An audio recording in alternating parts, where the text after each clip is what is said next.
लोग भी अपनी पार्टी में चुनाव कराइए, अच्छा होगा, प्रक्रिया बनेगी, लोकतंत्र और मजबूत होगा। कहूं चुनाव होता हो किसी भी, तमाम ऐसे देश हैं जहां चुनाव होता सरकारी नहीं बदलती है। राहुल जी जिस तरह से मोदी जी को घेरते हैं, जिस तरह से वो सरकार के झूठ का पर्दाफाश करते हैं, निडर, निर्भीक और अडिग होकर, नो इफ नो बट, हमें फक्र है कि राहुल जी हमारे नेता हैं। और राहुल गांधी जी भैया या इसी भारत जोड़ो यात्रा कर रहे हैं, अमेठी रायबरेली नहीं जुड़ रहा है, उत्तर प्रदेश में एक दिन। समझ गया मैं। नमस्कार दोस्तों, स्वागत है आप सभी का। आप देख रहे हैं द डिबेट शो। दोस्तों आज की डिबेट वीडियो होने वाली सुधांशु त्रिवेदी और कांग्रेस पार्टी की प्रवक्ता सुप्रिया शिंदे के बीच में। दोस्तों कांग्रेस पार्टी के अध्यक्ष पद के चुनाव को लेकर चल रही डिबेट में जब एंकर ने सुप्रिया शिंदे से पूछा कि राहुल गांधी जी का क्या प्लान है, क्या वो इलेक्शन लड़ेंगे या फिर बिना लड़े ही कांग्रेस पार्टी की पावर अपने पास रखना चाहते हैं, तो उसके बाद सुप्रिया शिंदे ने इसका जवाब तो नहीं दिया, लेकिन वो बोलने लगी कि भारतीय जनता पार्टी बताए कि वो अपने अध्यक्ष को कैसे चुनती है। तो दोस्तों उसके बाद सुधांशु त्रिवेदी ने बताया कि हमारे यहाँ इलेक्शन नहीं होता है, सर्वसम्मति से अध्यक्ष चुना जाता है, लेकिन कांग्रेस पार्टी में इलेक्शन तो होता है लेकिन अध्यक्ष फिर भी गांधी परिवार का ही रहता है। तो दोस्तों उसके बाद डिबेट बड़ी मजेदार हुई। आपसे अनुरोध है डिबेट को अंत तक जरूर देखना। वीडियो है सर, देख लेना सर, अब तक पूछेगा तो मालूम नहीं, देख लेना सर। लेकिन बार बार कांग्रेस पार्टी, आपने भी कहा ये हमारा निजी मामला है, ये हमारा आंतरिक मामला है। ये निजी मामला क्यों नहीं है ये मैं आपको बताती हूँ। क्योंकि आप लोग हमेशा कहते हैं इस देश में अब एक पार्टी का वर्चस्व हो रहा है, एक पार्टी का वर्चस्व हो रहा है, वो सांप्रदायिक राजनीति कर रही है। इस बजाय विपक्ष को मजबूत होना जरूरी है, लेकिन विपक्ष को तभी तो मजबूत होगा जब एक मजबूत नेतृत्व उसे मिलेगा। अब नेतृत्व को लेकर जब भी बात आती है तो आप लोग कहते हैं ये निजी मामला कांग्रेस पार्टी का। ये निजी मामला नहीं है। अगर राहुल गांधी फुल ऑन, क्योंकि वो भारत जोड़ो यात्रा उन्हीं के नाम पर आप लोग कर रहे हैं, तो फिर खुलकर वो जिम्मेदारी लेने से क्यों बच रहे हैं? क्या है उनके मन में? आप लोग तो करीबी हैं, इंटरैक्ट करते होंगे आप लोग। क्या है उनके मन में? मतलब पार्टी का अध्यक्ष भी नहीं रहना है लेकिन पार्टी का मुख्य नेता रहना है। स्ट्रैटेजी क्या है राहुल गांधी को लेकर कांग्रेस पार्टी की? 3 सवाल। बिल्कुल आपके मैं सारे सवालों का जवाब दूंगी, लेकिन मैं फिर पूछूंगी सुधांशु जी से कि अमित शाह जी का नाम किस इकाई ने भेजा था, गडकरी जी का नाम किस इकाई ने भेजा था, जेपी नड्डा जी का नाम किस इकाई ने भेजा था? और अगर इकाई ने नाम भेजा था तो 1 साल तक ओवरलैप क्यों रहा नड्डा जी और अमित शाह जी का? ये भी एक्सप्लेन करिए। या आप एक्सप्लेन नहीं कर पाइएगा क्योंकि आपके यहां फैसला एक कमरे में बैठकर 2 लोग सरकार का फैसला लेता है, तो उसी तरह से बंटाधार होता है जो अभी हो रहा है, जो मैंने गिनाया था, चाहे वो बेरोजगारी हो, महंगाई हो, किसानों की आत्महत्या हो और तमाम और मुद्दे हो। ये मैं पहले कहना चाहती हूं। इन्होंने मेरे लीडर्स की बात करी, आपने 3 सवाल मुझसे पूछे, मैं तीनों का जवाब दूंगी।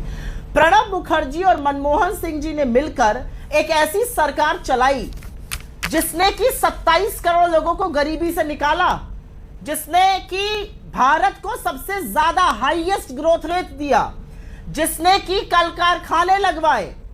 आपने क्या किया? आपने 23 करोड़ को वापस गरीबी की सीमा रेखा के नीचे भेज दिया। इतना मजबूत नेतृत्व आप ले आए। बेरोजगारों को कटोरा थमा दिया, इतना मजबूत नेतृत्व आप ले आए। आटा 22 से 40 कर दिया, इतना मजबूत नेतृत्व आप ले आए। तो इसकी बात मत करिए। अब आपके 2 सवालों का जवाब देती हूं।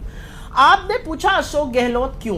ये भी कयास लगाए जा रहे हैं, हम भी सुन रहे हैं मीडिया में आप लोग चर्चा करते हैं तो पार्टी में बाकी लोग करने लगते हैं। लेकिन अशोक गहलोत जी के बारे में मुझे लगता है थोड़ी बातें जाननी जरूरी है। अशोक गहलोत जी एक कद्दावर नेता है, राजस्थान के मुख्यमंत्री हैं, लोकप्रिय हैं, एक ऐसी कम्युनिटी से आते हैं, कहां से उनकी राइज हुई और कहां तक गए ये अपने आप में बड़ी बात है। तो मुझे लगता है कि उनके ऊपर सवाल उठाना प्रक्रिया शुरू होने से पहले गलत है। मैं तो कह रही हूं, लोगों को अगर लगता है कि गहलोत जी अच्छे कैंडिडेट, अगर वो नामांकन भरेंगे तो चुनाव लड़ेंगे। लोगों को अभी भी लगता है कि भाई राहुल जी हमारे नेता बने। अब आपका राहुल जी का जो प्रश्न था कि भारत जोड़ो यात्रा उनके नाम पर है, बिल्कुल भी नहीं।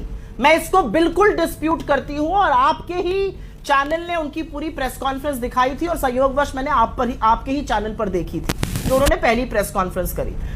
ये भारत जोड़ो यात्रा जो है, ये एक तो कांग्रेस की यात्रा नहीं है, इसमें बहुत सारे गैर कांग्रेसी लोग, इसमें बहुत सारे सिविल राइट्स एक्टिविस्ट जुड़ रहे हैं, तमामों लोग अलग अलग जगहों से आके जुड़ रहे हैं। हाँ, राहुल जी इसमें पार्टिसिपेट जरूर कर रहे हैं एंड ऑफ कोर्स वो एक प्रिंसिपल ऑपोजिशन लीडर हैं, तो उनके आसपास माहौल जरूर बनेगा।